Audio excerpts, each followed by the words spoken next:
I'm Chisgule Gaming, and in this video, we're going to help you understand exactly when a legendary commander is better than an epic commander. If you were wondering exactly how many skills you needed to have on a legendary commander in order for it to be better than an expertise epic, then you've come to the right place. Let's get started.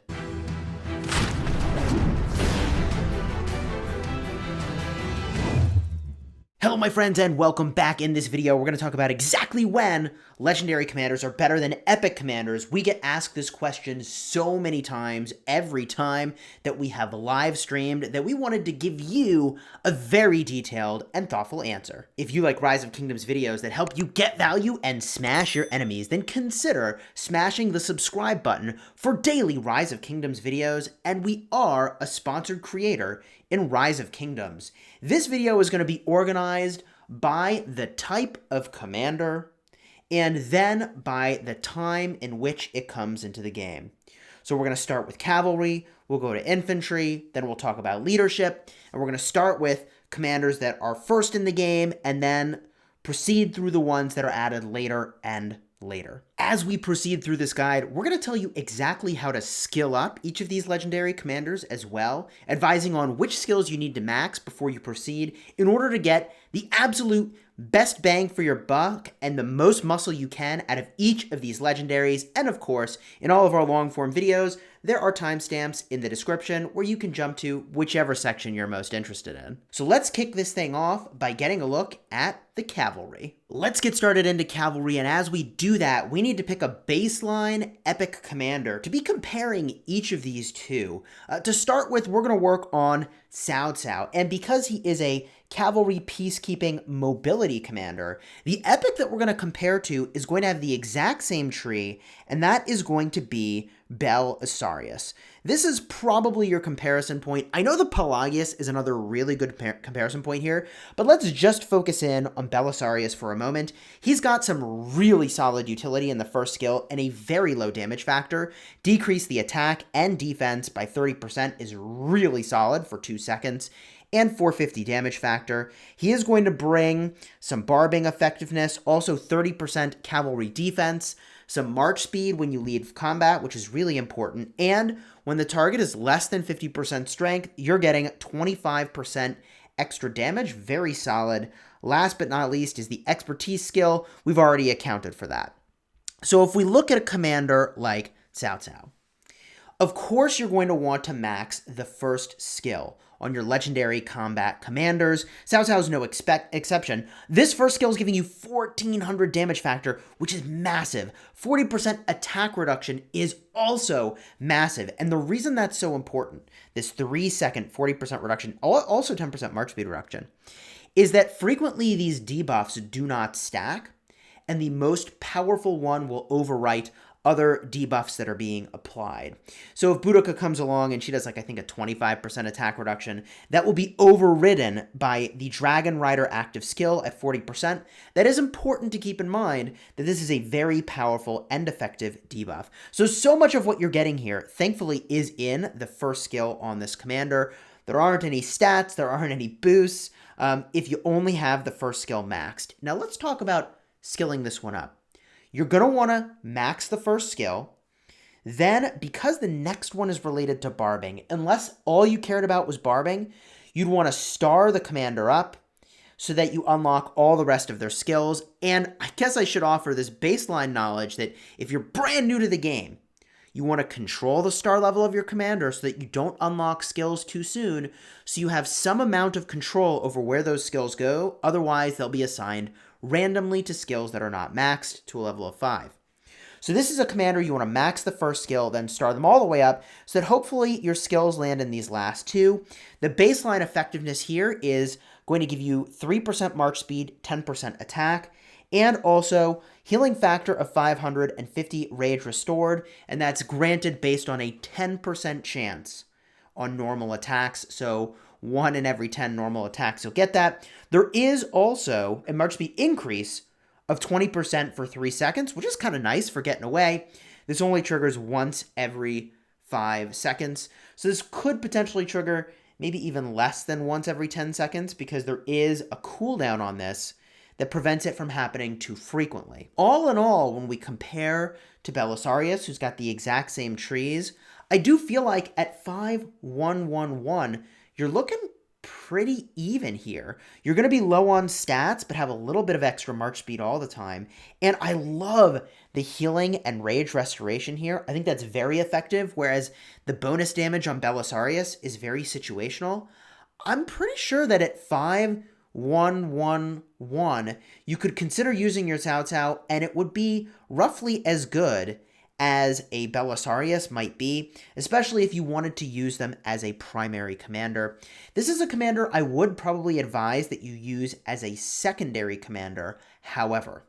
So at 5-1-1-1, I think you could do better, and any extra skills you get on top, either in the cavalry stats, and these do stack up very, very quickly over here, or in this last skill, giving you more healing and rage restoration, I think you're totally in the green to use your Cao Cao over your expertise epic. Let's shift gears and talk now about Minamoto. The way that you want to skill up this commander is to max the first two skills.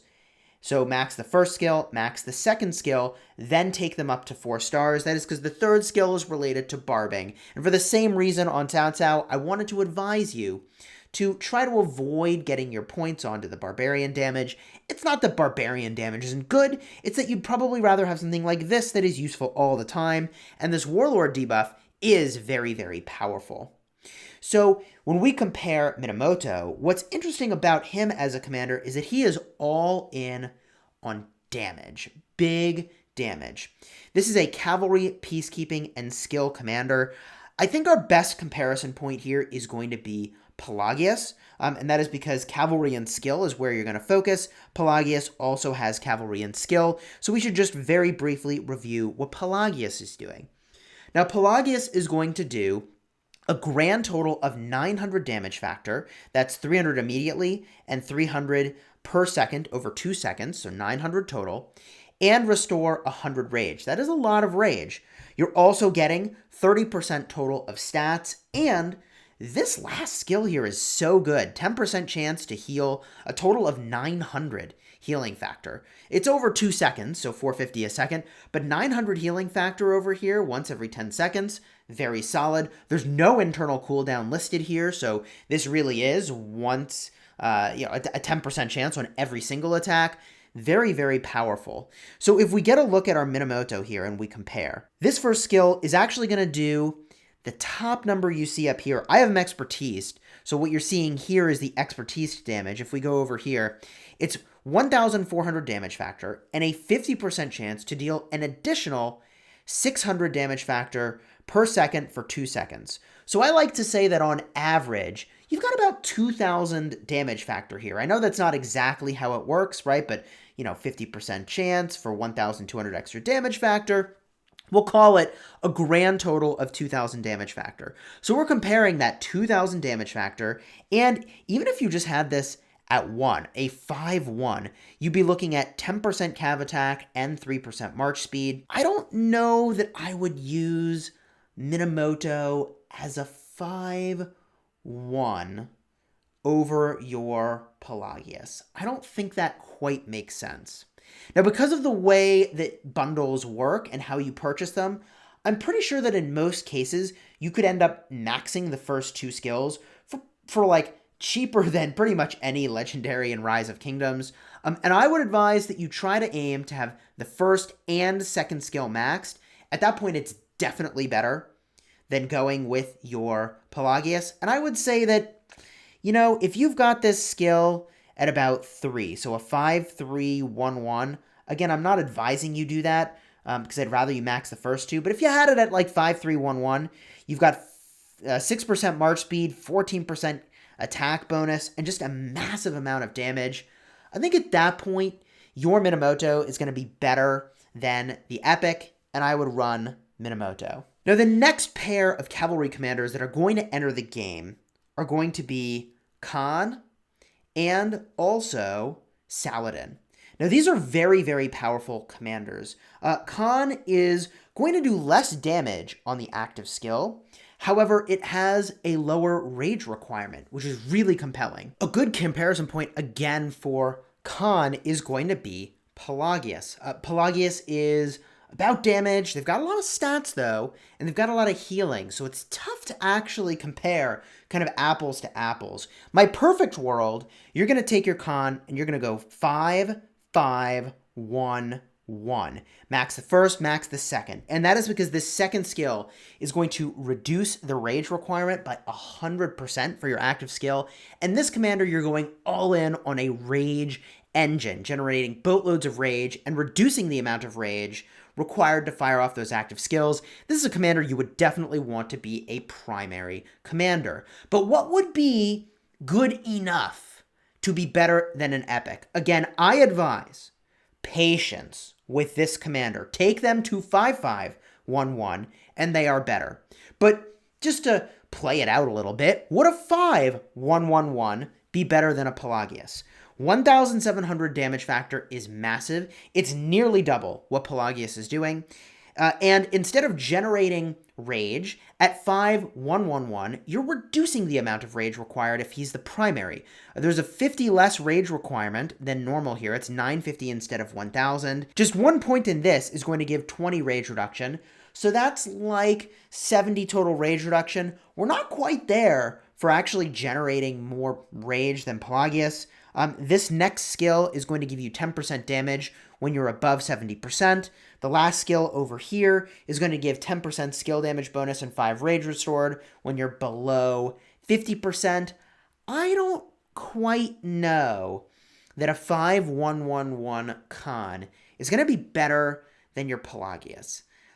I feel like the stats on the Pelagius are very good. The rage gen is there. The healing is exceptional. I mean, really, like 900 healing factor, once every 10 seconds with no internal cooldown listed, is kind of amazing, people. So I don't think 5-1-1-1 Khan is quite going to fit the bill. I do love you're also getting some march speed over here, but you also get a march speed reduction if you're getting hit.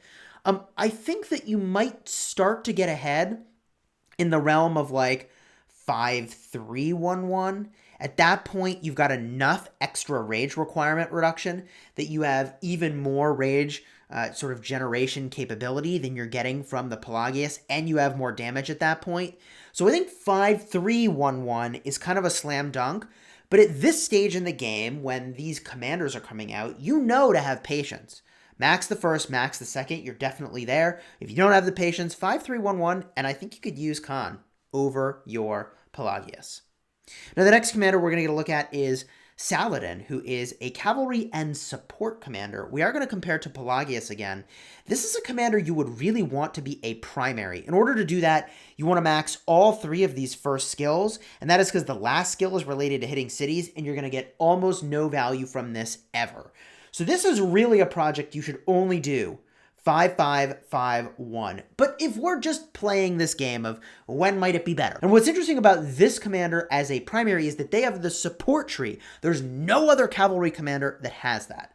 So if you just wanted access to this support tree and you're just trying to do something that's maybe a little bit better than your epic, I don't think that's the right way to invest in legendaries. But I would say with the first skill maxed, you've got already as much damage factor as you were getting from Khan, but utility from the march speed reduction there. The second skill, even 1 point, is already going to be 16% of stats and 1% of march speed. And 1 point over here, 10% skill damage taken reduction and 8% counter attack damage taken reduction is really solid.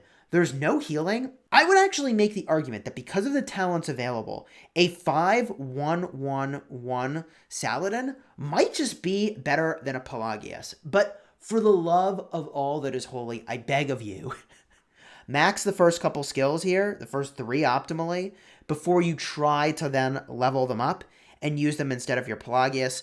My strong recommendation is that you focus on your commanders. Go all in on a couple so you have 1 or 2 hyper-powerful marches you can bring to the field rather than a bunch of really weak ones. Let's go to the next cavalry commanders that come into the game, and now we're going to be moving a bit faster here. These are a lot harder to kind of compare, and I'm going to look at you kind of funny if you're thinking about Attila and Takeda at the point that these commanders come into the game as commanders that you might do anything other than max. Why am I saying that? If you're this far along into the game, like a year into Rise of Kingdoms when these commanders become available, you should be thinking about which commanders you're maxing, not which commanders you take to 5-1-1-1. So if we cover this very briefly, the way you're going to want to level up the skills on Attila, max the first, then star them up to 4, because the second skill is related to garrisons. You don't care about that, especially if you're not maxing them, and you're not a rally lead or garrison lead here. You shouldn't really use Attila in the garrison, but that's a whole other conversation. I don't want to get into that can of worms. Would I recommend a 5-1-1-1 Attila? I don't think so. This is all about normal attack damage, and you do get some damage bonuses here. I mean, it might be better, but I'm just going to look at you funny. This is either a project you're going in on entirely to expertise, or you're not, and that will be my guidance to you.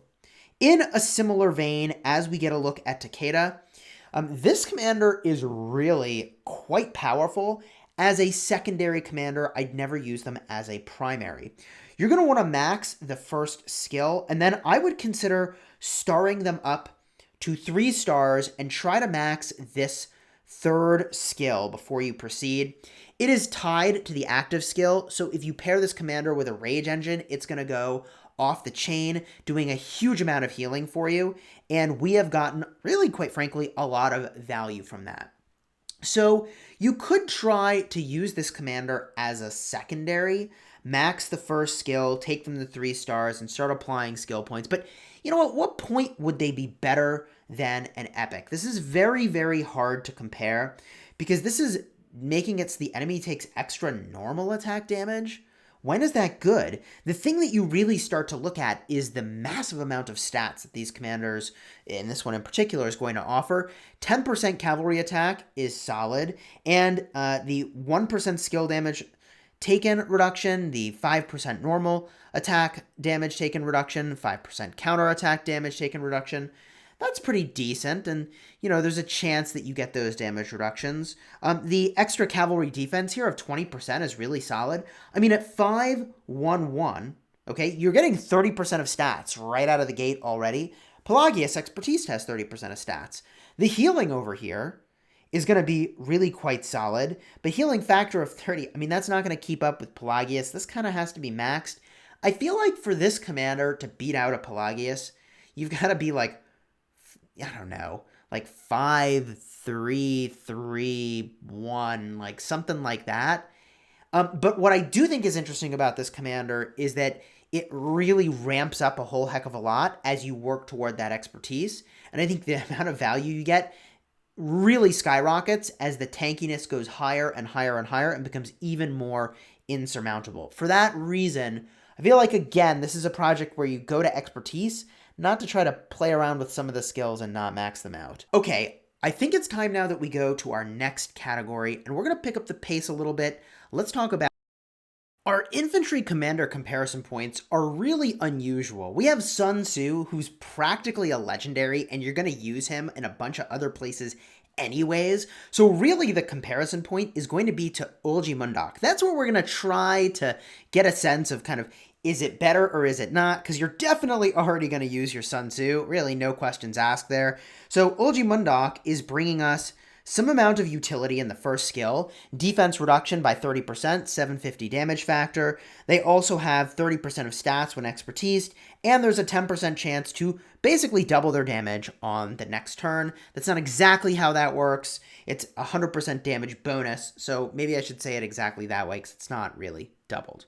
So that's pretty powerful. Utility, 750 damage factor, 30% stats, chance to do even more damage. When we compare, this is going to be pretty tough because now our first legendary is going to be Charles Martel. Now, Charles Martel is also got a bunch of stats and a bit of utility, but that utility is boosting your own damage, and there's shielding here. So 1,200 shielding factor. And instead of a defense reduction boost, you have a damage bonus for your own march. So really, we're kind of like up by about 450 factor, and that's not even the right way to look at it, but let's just say it that way on Charles Martel. Just from the first skill alone, you're going to want to max the first, max the second, then take to 4 stars because this third one is garrison related. You don't want your points to land there. Even if they're a garrison commander, if you do use them in the open field, you'd rather have points over here, good in the field and in your garrison. And the counterattack damage bonus, by the way, is good in the open field. We actually had to switch over to our farm to show this because once you expertise him, it doesn't show the tiers of the skill level over here. Anyways, at a 5-1-1-1, you're getting 10% of stats from the second skill, 10% extra counterattack bonus. I honestly don't think a 5-1-1-1 Charles Martel is all that exciting. And the OG Mundok is still looking really good. And okay, you do have the 450 extra factor here, but like you also get a pretty massive damage boost every now and then from the 4th skill on Olgi Mundok. I feel like you need to be at least 5-3-1-1 and maybe even 5-5-1-1 before you are slam dunk better than your Olgi Mundok. With that said, Charles Martel is freaking awesome. I'm still using the heck out of him.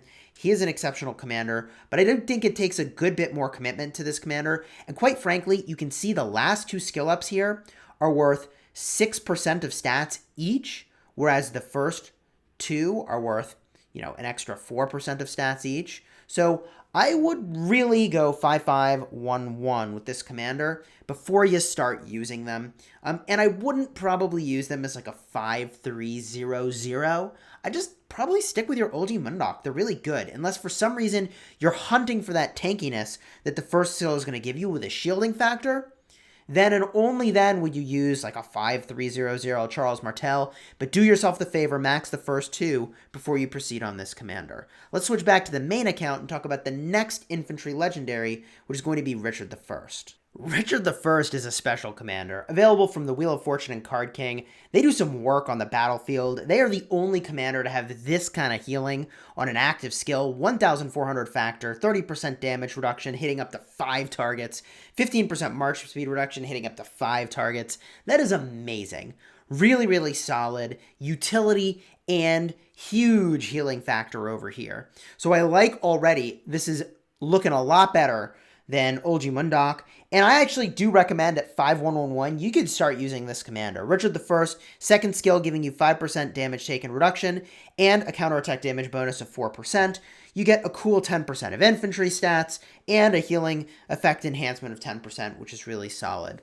I think at 5-1-1-1, you could use this commander and be in great shape, better than your Olgi Mundok. With that said,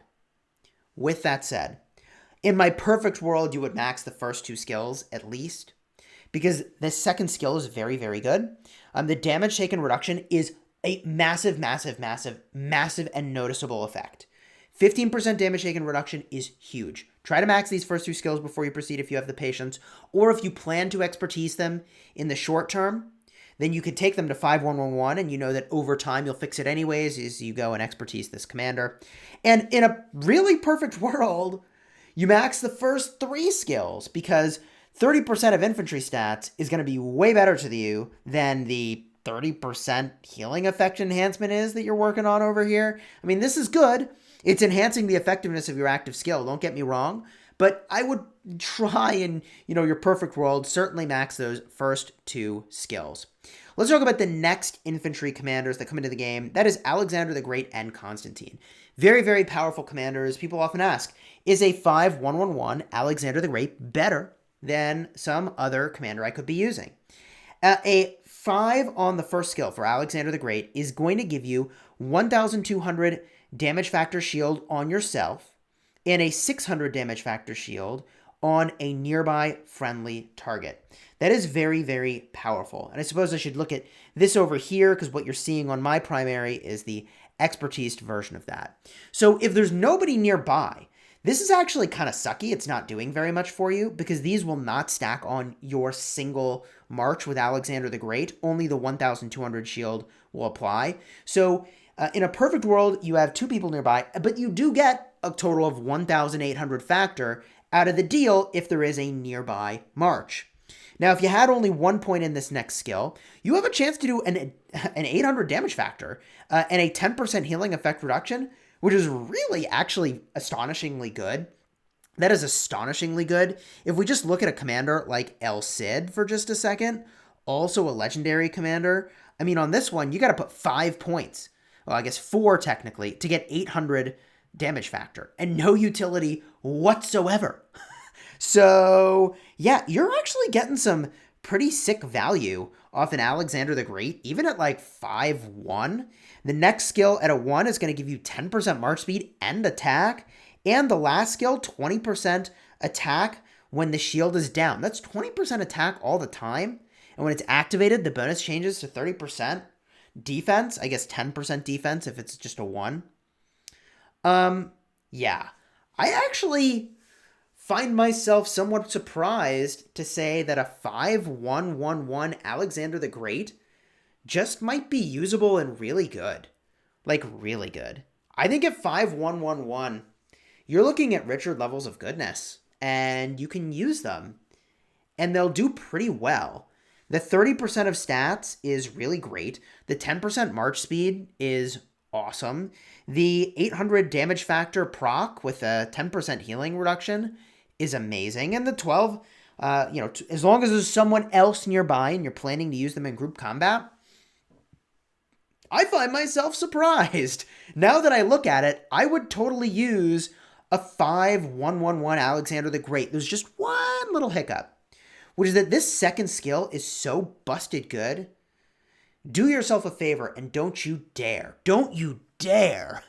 level up this commander without maxing the first 2 skills unless you are committed to expertising them, because man, this second skill is just too good to pass up on. So you could use a 5-1-1-1 Alexander the Great. It would be better than an epic, but man, you are really shortchanging yourself on the opportunity to get a ton of value over here, and I would not miss out on that. The next commander we're going to get a look at is Constantine, who I've been talking about a lot recently. Their first skill is just massive utility, 40% attack reduction to the target for 5 seconds. That's massive attack reduction. And 10% damage taken for all marches in the area that are friendly is massive, massive, massive. The next skill, if you had just 1 point in it, would be 15% of stats. That's pretty good. The next one is garrison related, and the last one is going to heal you for 7,500. That's really good. It only is going to happen once, and there's some stuff going on with when you get shielded over here. We don't even really need to look at that too much. This commander is very good. Even as a 5-1-1-1, they contend with your Ulji Mundok for sure in the utility camp. They're not going to do a lot of damage, though. They're going to do, like, no damage at all. This is all about tankiness, okay? Tankiness of basically your Sunset Canyon team or helping your allies. I would really strongly encourage you to go to 5-5-1-1 if you can swing it to get that 40% infantry health on this second skill. And then the third skill is garrison related, so for the most part, you're not going to care about that as much, and you're going to want to take them up to 4 stars after you max the first 2 skills. But I do feel that as a 5-1-1-1, you will absolutely notice the difference to the effectiveness of your Sunset Canyon team, and you can use them as a secondary to Ethelflaed, and you will do much, much better in Canyon. You will shortchange yourself long-term for the ability to invest in this commander. So I would just be really cautious about making that style of an investment as a 5-1-1-1. But for the situation where you are buffing your allies or even just trying to do much, much better in Canyon, I do think you will get a lot of value here. And this heal is just totally bananas. Secondary to an Ethelflaed and you're cooking with gas, or if you're in the open field and you are going to star up the Constantine, I don't know, if you're using them as a primary, you're getting to the point in the game where you really should be thinking about expertising commanders, not 5-5-1-1ing them, but a 5-5-1-1 Constantine will do work. And speaking of getting to that point in the game where you should be thinking about expertising them rather than, going in and just working on a few of their skills, Guan Yu almost falls into that category. Almost. This commander, you're going to want to max the first skill, and then you're going to want to take them all the way up to 4 stars because the second skill is garrison related. Guan Yu is going to come into the game like a year into your playing, maybe longer. So this is a pretty advanced commander to be getting your hands on. Again, you should be really thinking about who you expertise, but this commander is kind of weird. This commander is kind of weird because their expertise is only okay. If you've got an Alexander the Great and you're using them in Canyon, and you have a Joan of Arc in your Canyon, which you should, then you maybe get the shields to line up where Guan Yu gets a shield and you get the damage bonus, and the expertise is worth it. This is a commander that I'm debating skipping the expertise on, even though I am loving using them in the open field for fighting. I am having an unbelievable amount of fun with this commander in the open field. They're disruptive, they're high damage, pair with an Alex, you do work. But that's not what this video is about. 5-1-1-1, is it better than using your Olgi Mundok? I will say, the damage factor here, they have to be the primary commander, which is a heavy commitment into this commander. That's a lot of stars. But you are going to get 2,000 damage factor, hitting up to 3 targets and a silence. That is a lot of damage factor. This skill is going to give you 10% attack. There is a chance to get some march speed and some healing when you leave combat, which is solid. I guess the march speed's all the time. The healing is just when you leave combat. And there's a chance to get even more damage. Hit one target, you get 600 factor. Hit multiple, and you could get 800 damage factor on the target, and there's a chance that that happens. This commander is big DPS, damage per second. Make no mistake about it. If you're investing in them, it's all about the damage. This is not a commander you can exactly put your skills onto and, like, you really hope they land in these last two, but you can't control that. You could end up with a 5-5-1-1 and be really disappointed. This is the kind of commander that I really would not recommend unless you are spinning the wheel a whole heck of a lot. You could do it. I just would really be careful here. And they're a high damage commander, which is great, in fact, in a Canyon team. But you're going to need to put them with, like, Sun Tzu, who's a valuable player that could have gone in a lot of places, but Guan is going to need either a Sun Tzu or potentially an Yi-Song to kind of round out his effectiveness on the battlefield, because he is going to need that tankiness, or I guess you could pair an Alex, and that would also really help. Let's get a look at the next commander here, which is going to be Leonidas, and Leonidas is not a commander that I personally have worked on. This commander is really just a beast in Canyon and open field, but that's kind of about it, especially because their expertise is all about being really, really low at health. But when you talk about, is this commander better than an Olgi Mundok, better than an Epic, as like a 5-1-1-1, their first skill is going to give you a health bonus of 30% for 3 seconds, which is cool. It's also going to do a damage factor of 600, hitting up to 3 targets. So that could be 1,800 damage factor. It might just be 600 damage factor if it's only one target. And if they were silenced or they had an attack reduction, it's 50% higher. So that would be 900 damage factor, which starts to get a little bananas, right? You're hitting 3 targets and they're all debuffed like that. I mean, 2,700 damage factor is the truth. So if you're going to use Leonidas as like a 5-1-1-1, you better be creating that situation where, like, you're hitting them with Ethelfled and then you're hitting them with, Leonidas to do that damage, that extra damage over here. This next skill at just 1 point is going to give you 10% defense, 5% speed of rage gain. Not bad. This next skill is going to give you a 600 shield when you're below 50%. Not bad. And when the shield's up, you get 3% extra attack. And this last one, when you're on the map, so this is all about open field, 5% damage bonus, and it has a chance to stack up to 4 times, is really pretty legit. You have a 25% chance to get that to start stacking up. Honestly, a 5-1-1-1 Leonidas in the right context will definitely be more effective than your Olgi Mundok, but you have to do some extra work here to create that context. You could do this with Leonidas. And if you were using Olgi Mundok in Canyon still for some reason, by the time this commander's in the game, you should probably consider looking at your Leonidas and working on him a bit. I will say, I would so strongly encourage you to max the first 2 skills instead of going 5-1-1-1, because the speed of rage gained is going to be bananas with this commander in a game mode like Canyon. They are really good in the open field, but if you're like a free-to-play player, and most people thinking about 5-1-1-1, they're in the free-to-play realm here, you should be thinking about trying to expertise one or two commanders or two commander pairs to bring into the open field. Leonidas might be one of those commanders, but that's pretty far in the game to be making this style of investment. Okay, we've covered the infantry. Now let's go to the archers. The first archer that's available to you in the game is El Cid, coming from gold keys.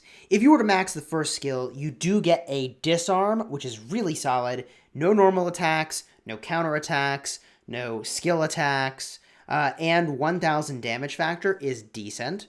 You also get 500 damage factor with a 10% chance for that to happen on your second skill. You get a base of 10% archer defense, 5% march speed, and also 5% damage bonus and march speed when your army is below 50%.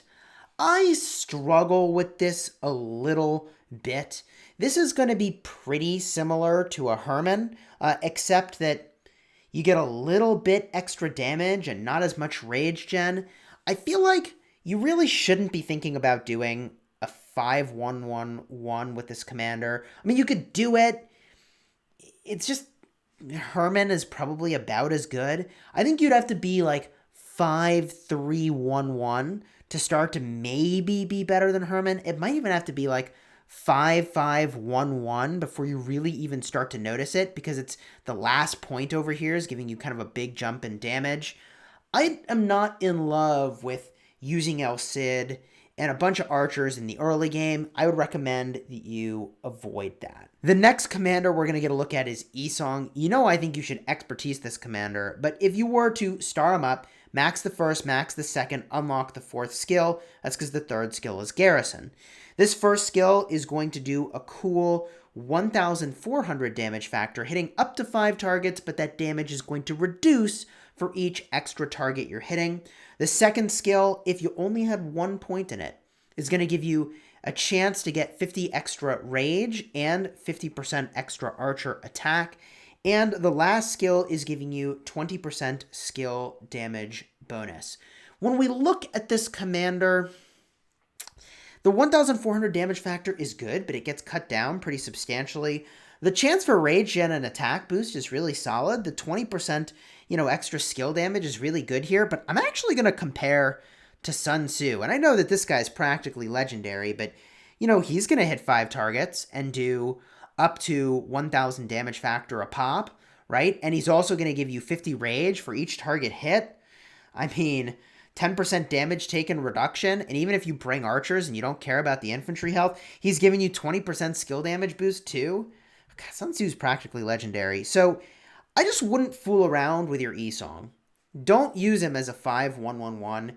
You need to max the first 2 skills, then star him up, and quite frankly, you should just expertise this commander, but once he's 5-5-1-1, use them on the battlefield, have a great time. The next commanders that become available to you are going to be Edward and Tomyris. Now, would I recommend Edward to most people? No. Rally leaders for a short window will get value from Edward. Some will need this, most will not. Huge amount of damage factor, which I love, but if you're thinking about 5-1-1-1-ing commanders anyways, you're not about big damage factor because that's influenced by things like your research. So I wouldn't recommend Edward as a 5-1-1-1. I mean, we could look at his stats here. 10% march speed and health is good. 5% skill damage and 1% extra damage to infantry units is good. 15% archer attack when you're above 70% is good. But you really shouldn't be using this commander as a 5-1-1-1. You're either expertising them to do some rallies or you're not. And I use him in the open field only because I've got him expertised. I wouldn't really recommend it for the most part. The other commander that paired with him is Tomyris. I don't like her as a 5-1-1-1 either. And the whole reason that I say that is that she's all about doing poison and pairing with Edward. If you're not going to be doing Edward, you shouldn't really be doing Tomyris as a 5-1-1-1 either. And the skill you really want to go all in on is this last skill, which is going to make it so that the target takes extra skill attack damage, and you get the possibility of more stacks of that by having this higher and higher. There's a 100% chance on normal attack that you'll apply this debuff. I think only work on this commander if you're going to expertise them. and I'm not even going to evaluate if a 5-1-1-1 is better. The next archer that we should definitely talk about is Ramesses. First skill, 1,600 damage factor. It's spread across 2 seconds with utility. Oh, baby, that's good. First skill here is giving you 20% of stats, which is great. Second skill is going to reduce the skill damage you take by 10% and a chance to get 20% march speed and attack when you're getting hit, which is solid. And your normal attacks have a 10% chance to heal 200 factor, which is almost nothing, and gain defense of 20% for 3 seconds. That's okay. I do think a 5-1-1-1 Ramesses is going to be probably better than a Hermann, but oriented toward damage instead of utility. At this point in the game, though, you should really be looking at expertise in commanders, not 5-1-1 them. And the last archer I guess we can look at here is Artemisia. Artemisia is going to do 1,800 damage factor hitting up to 3 enemies, but then 300 damage factor to herself, which is super weird. The second skill is 10% of stats. It's actually pretty low compared to a lot of the other commanders out there. The next skill is related to the garrison. Last skill, when your rage hits 80%, there's a 50% chance that you silence yourself and then increase your damage by 25% for 5 seconds. I don't feel like you should be using this commander in the open field. I mean, like, maybe? I guess they do AoE, but they don't have any march speed. I don't know about this one. This seems fishy to me. I wouldn't 5-1-1-1 this. Let's go to the leadership commanders and talk about some of those. One of the first leadership commanders that a big spender is going to get their hands on is Hannibal Barca, and once you reach VIP 10, you too could potentially unlock a Hannibal Barca. Would I recommend a 5-1-1-1? I'm just going to say no. The thing that makes them even decent in the end game is the fact that their expertise skill makes this AoE damage, and that's pretty legit. I think this single target damage, when it's not expertise, just don't invest in Hannibal Barca, okay? Don't do it. Don't do it. The next leadership commander we could get a look at is Freddy in the early game. I do think you could use them as a 5-1-1-1, but their single target damage and their healing is just okay. You get 500 healing factor with a 10% chance to get it. I mean, even Pelagius, okay, is giving you 950 damage or healing factor, which, like, this takes 5 skills on a legendary to get, like, barely better than an epic for healing. 3% extra troop capacity. I mean, like, I would not 5-1-1 this commander. 5-5-1-1, then work on their expertise. This is a spender's commander. I wouldn't invest in this if I were you. I also think Caesar is a spender's commander. The first skill is very, very good. And the second skill is very, very good. You really want to max these first 2 skills. And then at 5-5-1-1, you can actually potentially put them into a tanky element of a canyon team. But I would not try to 5-1-1-1 this commander. A commander you could start to play around with, though, especially in a canyon team, will be Mehmed. They do have AoE hitting up to 3 targets. That's going to be 1,150 damage factor hitting 3 targets. People use this in canyon, and it's legit. This skill is going to give you 8% attack and 8% skill damage bonus. Doesn't care about a troop type, which is pretty cool. And you also get 2% more troops. I don't think you should be using a Mehmed in the open field as a 5-1-1-1. You're certainly not hitting cities with them like that. And the only way I'd consider using them in Canyon is if you invest correctly in them, 5-5-1-1. And I did that for a while using them in Canyon. So don't take this guy to 5-1-1-1 and start using him. Would not recommend. Continuing on to just a couple other leadership commanders. Charlemagne. This commander is all about hitting cities. Don't 5-1-1 them. This is for hitting cities. You're not doing that if you're 5-1-1-1ing commanders. And in a similar vein, Wu Zetian's a garrison commander. Don't 5-1-1-1 her. I think, like, if you did make her a primary garrison commander, like, I guess she might be better than a Sun Tzu.